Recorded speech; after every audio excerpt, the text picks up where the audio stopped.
my quest to learn more about Bitcoin, I looked for books and apps, and I found one in the App Store. And the name of the app is Simple Bitcoin. What catches my attention with this app is that it is learn and earn. It's an educational app. This video is not sponsored. Just want to share my learning process with you, and I do hope you can get some value from this video while I'm learning also. There's so many things that you can learn from this app. If you want to understand more about Bitcoin, it offers easy to use lessons, quizzes, metrics, and news, and you can win your Satoshis or Bitcoin. You can enjoy the learning by reading bite-sized lesson followed by review questions. And there's no prior experience needed. Even you are experienced crypto enthusiast, Simple Bitcoin is an invaluable resource. Advanced topics such as money creation or blockchain technology are explained in detail. And some features are easy to understand. Learn to earn, quickly become an expert. Simple Bitcoin is designed to teach you sound knowledge in a very short time.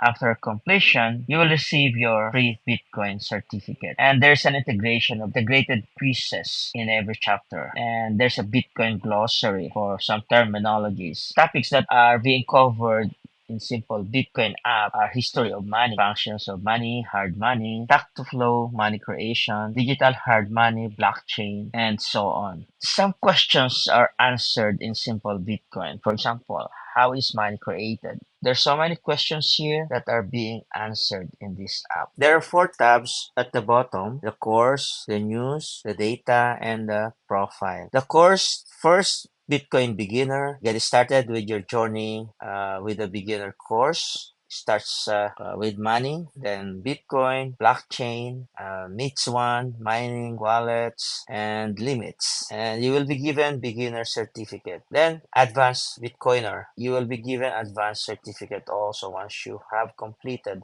all the items here. And the next one is artificial intelligence and Bitcoin. At the bottom, AI certificate. So let's start from the beginning. So money. Okay, history of money. From an ancient forms of money to today's paper money. Bitcoin is the most advanced expression of the technology of money. But what is money anyway? Who gives money its value? Before we look at the different types and characteristics of money, let's have a quick look at its history. Okay, money as a medium. Throughout its history, money has been experiencing a constant change in its form and characteristics. As soon as the economic trade of civilization grows, the unified form of communication of value plays a greater role. Furthermore, money has been used as a store of value for several thousand years. Two questions here. So why does trade need money? The first one is standardization and simplification. Number two is compensation and trust. So me, I will answer standardization and simplification. Okay, that is correct. And then let's proceed. Evolution of money, as you know. The money has been evolving long time ago until now. The earliest form of money was commodity money. Useful or valuable things were considered commodity money for all kinds of trade goods. The disadvantage of this form of money was that the participants' need had to match in order for an exchange to take place.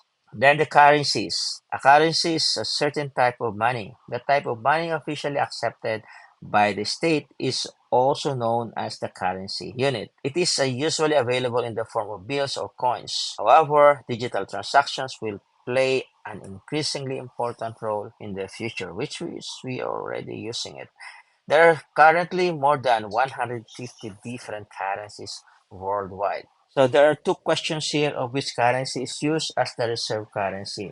United States and China. So I will answer United States. That is correct. So national currencies are not a good store of value due to the fact that the printed value has only a temporary symbolic meaning. The currency is produced at a low cost and can therefore be devalued. The currency units issued by central bank are not hard money. Another question here, where does today's paper money get its value from? Banknote is backed by gold.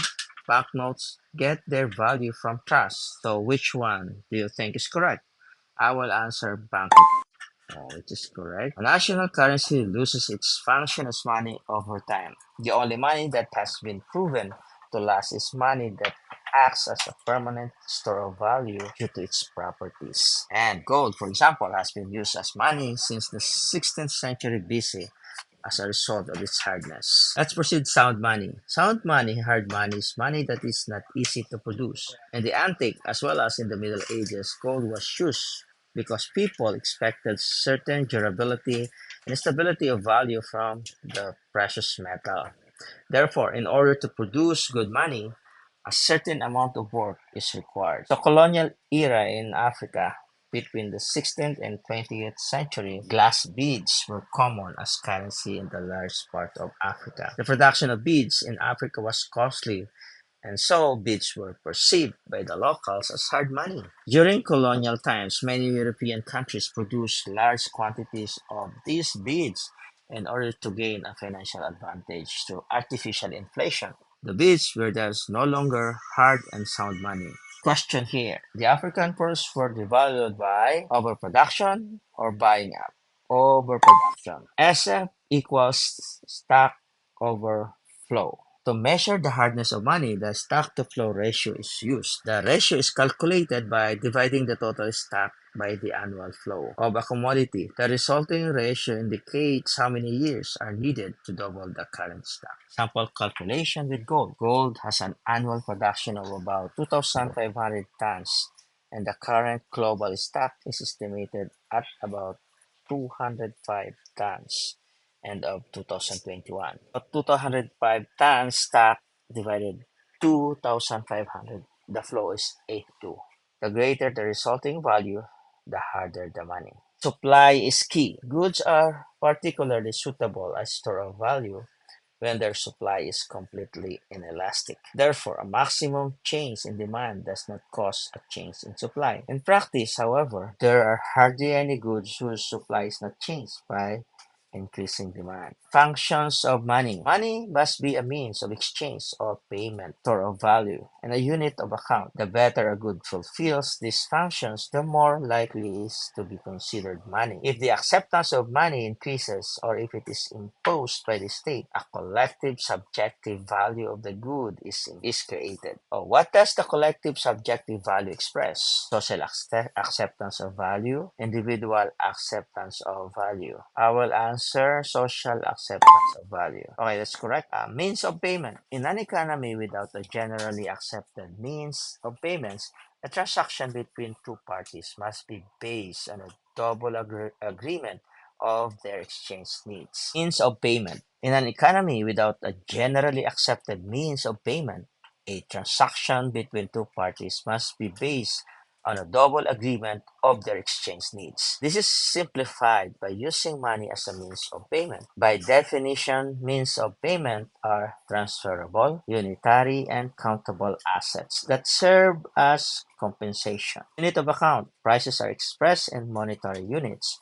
Units of accounts are, for example, currencies like the euro or dollar. Money is thus a measure of comparison for goods and services purchased with it. Offsets between currencies are expressed with the exchange rate. Store of value. Money can be used to store the guarantee of value for other goods or services. This promise can be fulfilled at any other time and place. For this purpose, a store of value must be able to maintain its value permanently. In the past, durable goods such as shells, gold coins, or even cigarettes were often chosen.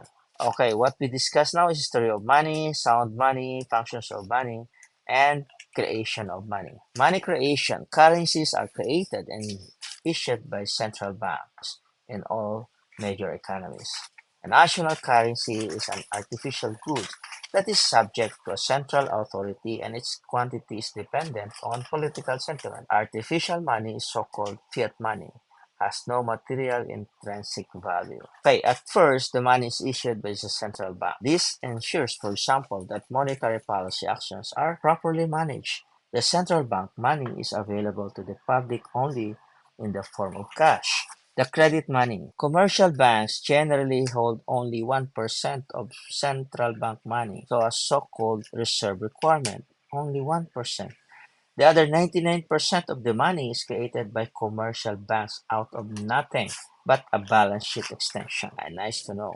Clients of commercial banks see this kind of money on their accounts when they borrow money, for instance. Okay, full money. In contrast to the two-stage form of money creation, there's another variant, direct full money creation. In the full reserve system, in contrast to the existing fractional reserve system, currency units are created exclusively by the central bank. The implementation of this type of money is in progress through the so-called central bank digital currency, which is incoming. What is a better store of value? Credit money or hard money? I will answer hard money. Okay, that's correct. Value, stability, and money supply. If, as in most currency areas, the money supply is easily changeable, money loses its function as a long-term store of value. The digital banknote is durable, but the currency can be devalued or can be reproduced with little effort. Okay, impact on the real economy. There are no clear results yet on the impact of the Fed's bond purchases on inflation and macroeconomic output, as the consequences are difficult to measure. However, a long-term monetary depreciation of the dollar currency is the consequence. Okay, we finished history of money, sound money, functions of money, creation of money. Then we proceed to quizzes. Who owns the money in your bank? You or the bank? The bank. Okay. Number two, what is calculated with the or S2F formula? The quantity of a good amount and the hardness of a good scarcity. Hardness. Okay, what is the effect of expanding the money supply? Depreciation of a currency unit or appreciation of a currency unit? Depreciation. What are the primary functions of money? Well, metric for consumption, means of payment, store of value, unit of account. I will answer means of payment, store of value, and unit of account. Okay, correct. How is fiat money created? A balance sheet extension of the bank. Gold backing gold standard. Money printer. Trust. Okay, balance sheet extension of the bank. Money printer and trust. Alright. Okay, who decides on the creation of new fiat money? Citizens or politicians and banks? Politicians and banks. The commercial bank grants a personal loan of $1,000. How much is the required reserve? So 1%. So $10. Okay, what is the purpose of money in a complex society? Communication of value or abolishment of liability? Communication of value. Okay, Money Master, you successfully passed. Wow, I passed. So time 1 minute and 47 seconds, 100%. Wow, the good news is that I won 3 free sets. It's a good thing that I am earning at the same time I'm learning. Let's see in the next videos that I will be creating how many sets I will be collecting. So again, I'm just sharing what I am learning and the process the way I want to learn Bitcoin. Nothing in this video is financial advice. Do your own research. Thank you for watching and see you in my next video.